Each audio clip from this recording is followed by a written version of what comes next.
Assalam alaykoum wa rahmatullah wa barakatuh, chers frères et sœurs en islam. Aujourd'hui, nous allons plonger ensemble dans un voyage spirituel à la découverte des qualités du musulman pieux et aimé d'Allah. Ces qualités ne sont pas seulement des mots, elles sont des lumières qui transforment le cœur et illuminent la vie. Dans cette première partie, nous allons explorer les 5 premières qualités essentielles, la sincérité, la patience, la gratitude, l'humilité et la bienfaisance envers autrui. Préparez votre cœur, car chacune de ces qualités peut devenir une clé qui ouvre la porte de l'amour divin. Et rappelez-vous, ceci n'est que le début. Qualité numéro 1, la sincérité, Ikhlas. Imagine l'ouverture de la vidéo sur un cœur qui bat dans le silence de l'aube. La sincérité, c'est ce qui n'a pas besoin de lumière, parce qu'Allah voit déjà. Être sincère, c'est te demander avant chaque geste, pour qui? Si la réponse est autre qu'Allah, tu rectifies, tu purifies, tu recommences. La sincérité, c'est prier quand personne ne te voit, donner sans chercher de remerciement, faire le bien sans annoncer que tu l'as fait. C'est préférer le secret à l'affichage, la profondeur à l'apparence. Le croyant sincère n'a pas deux visages, seul ou entouré, c'est la même personne. Il n'agit pas pour le regard des autres, car il sait que ce regard change, alors que le regard d'Allah ne se trompe pas. La sincérité transforme de petites actions en montagnes de récompenses, un sourire, un pardon, un « Subhan Allah » dit du fond de l'âme. Elle rend l'adoration légère, parce que le cœur collabore avec le corps. Quand il réussit, le croyant ne s'attribue pas le mérite, il dit « Allah m'a facilité ». Quand il chute, il ne joue pas au parfait, il revient, humble, et demande pardon. La sincérité se protège, en fuyant l'ostentation, en gardant des œuvres cachées, en luttant contre la soif d'être admiré. Elle se nourrit d'invocations, ô Allah, purifie mes intentions de tout ce que tu n'aimes pas, elle se vérifie chaque jour, à chaque choix, publier ou taire, montrer ou cacher, parler ou se taire. Et plus elle grandit, plus le cœur devient apaisé. Parce qu'au fond, être sincère, c'est aimer Allah plus que son image, préférer sa satisfaction à l'applaudimètre. C'est vivre pour le compagnon qui ne déçoit jamais. Qualité numéro 2, la patience, Sabiri. La patience n'est pas une attente froide, c'est une force vivante. C'est savoir rester droit quand le vent souffle de face. Le croyant pieux connaît 3 visages de la patience. D'abord, la patience dans l'obéissance, se lever pour la prière quand le lit appelle, tenir sa langue quand la colère brûle, poursuivre une habitude de bien quand l'enthousiasme retombe.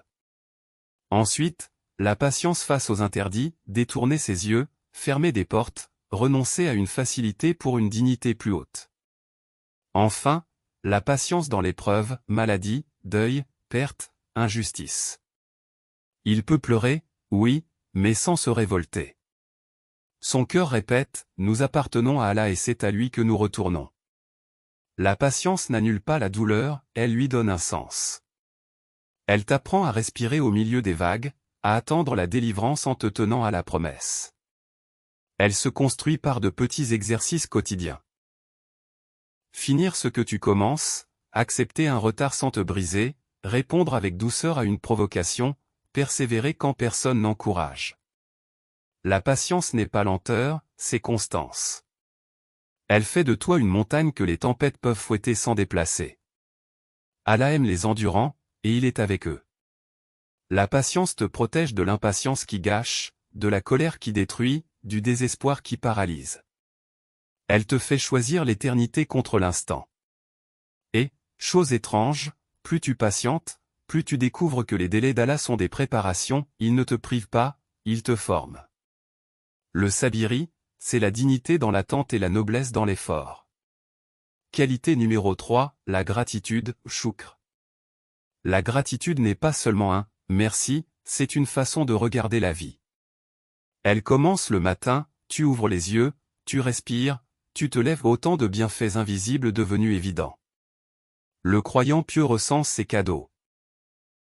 La foi, la santé, un verset qui apaise, un ami qui conseille, un repas partagé, une nuit de sommeil. Il remercie pour les grandes choses et pour les infimes. Il remercie même au milieu de l'épreuve, non pas parce qu'il aime la douleur, mais parce qu'il sait qu'Allah cache du bien dans ce qui blesse. La gratitude se dit, se ressent et s'emploie. Se dire reconnaissant sans utiliser ses bienfaits pour le bien, c'est incomplet. Alors tu remercies avec ta langue louange et invocation et avec tes actes, tu fais fructifier ce qu'Allah t'a donné. Savoir devient service. Force devient protection. Argent devient secours. Influence devient responsabilité. Plus tu remercies, plus Allah augmente. Choukr chasse l'aigreur, stoppe la comparaison, guérit la jalousie. Elle t'apprend à voir ce que tu as avant de voir ce qui te manque. Elle transforme un logement modeste en palais de paix, un repas simple en fête.